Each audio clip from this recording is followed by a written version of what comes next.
सुपेला निवासी मोहम्मद कासिफ ने भिलाई नगर निगम के एल्डरमैन सादाब पर धोखाधड़ी जैसे संगीन आरोप लगाए हैं। मोहम्मद कासिफ आज एसपी कार्यालय पहुंचकर शिकायत पत्र एसपी को सौंपा और पूरे मामले की जानकारी दी। उन्होंने कहा, सालों पुराने इस मामले में कई बार पुलिस में शिकायत की गई, लेकिन अभी तक पुलिस के द्वारा कोई उचित कार्रवाई नहीं की गई है, जिसके चलते प्रार्थी ने स्वयं गुरुवार को एसपी ऑफिस पहुंचकर एसपी को सारी घटना की जानकारी दी है। ठीक है, बताएंगे क्या मामला हुआ था, कैसे धोखाधड़ी और क्या नाम है जिसने धोखाधड़ी किया? हमारे दोस्त थे मोहम्मद शादाब और उनके पिताजी थे मोहम्मद इसराफिल।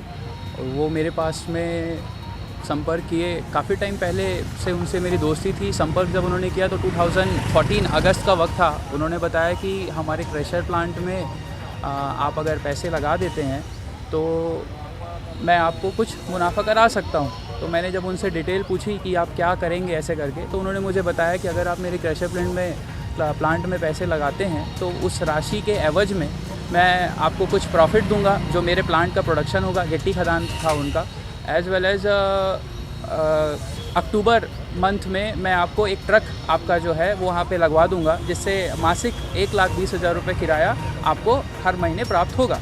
तो मैंने कहा ठीक है, अगर मैं पैसे लगा देता हूँ तो उसके बाद उसकी गारंटी क्या है। तो उसकी गारंटी के एवज में उन्होंने मुझे 5 लाख रुपए का चेक और 2,40,000 का चेक एक मुझे दिया उन्होंने कि आप इसको रखिए, जिसको आप 10/6/2015 को बैंक में लगाकर अपने पैसे आप प्राप्त कर सकते हैं और एक एग्रीमेंट कर लीजिए। मैंने कहा ठीक है।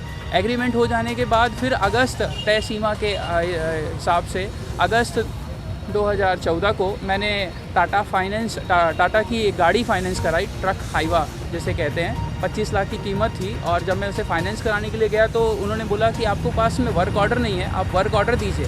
तो इन्होंने फिर मुझे 4 साल का वर्क ऑर्डर दिया और 4 साल के लिए मेरा ट्रक फाइनेंस हुआ। अब ट्रक भी मैंने जैसे ही ट्रक फाइनेंस कराया, इनको मैंने पढ़ा लिखा नोटरी कराई मैंने उस डॉक्यूमेंट की और इनको मैंने सुपुर्द कर दिया। अब इन्होंने ट्रक को अपने साइड में लगाया और 14 माह बीत जाने के बाद तक मुझे मासिक किराया जो था वो नहीं मिला। 1,20,000 जो था वो नहीं मिला। अब चूँकि मेरा सिविल ख़राब हो रहा था, इस वजह से मैंने उसकी भरपाई टाइम टू टाइम करते रही। 14 महीने के बाद में जब मैंने इनसे प्रेशर बनाया कि आप मेरे पैसे वापस करिए, क्योंकि वो 7,40,000 और यहाँ से मेरा जो मासिक किराया था 16 लाख समथिंग कुछ हो रहा था, उसके एवज में जब मैंने बोला तो इन्होंने बोला कि बेटा हमारा क्रेशर प्लांट अभी डाउन है और हमारी तबीयत भी ठीक नहीं है। और वाकई में उनकी उस समय तबीयत ठीक नहीं थी, तो उन्होंने मुझसे और समय मांगा। मैंने समय दिया। फिर मैंने जब इनको वापस से कांटेक्ट किया तो इन्होंने बोला कि एक काम करिए, हमारी स्थिति थोड़ी ठीक नहीं हो रही है, आप एक काम ये कर सकते हैं कि आप हमारा प्लॉट ले सकते हैं। मैंने कहा ठीक है, आप मुझे उसके पेपर दीजिए, मैं उसको वेरीफाई करूँगा, देन आफ्टर फिर मैं आपसे बात करूँगा।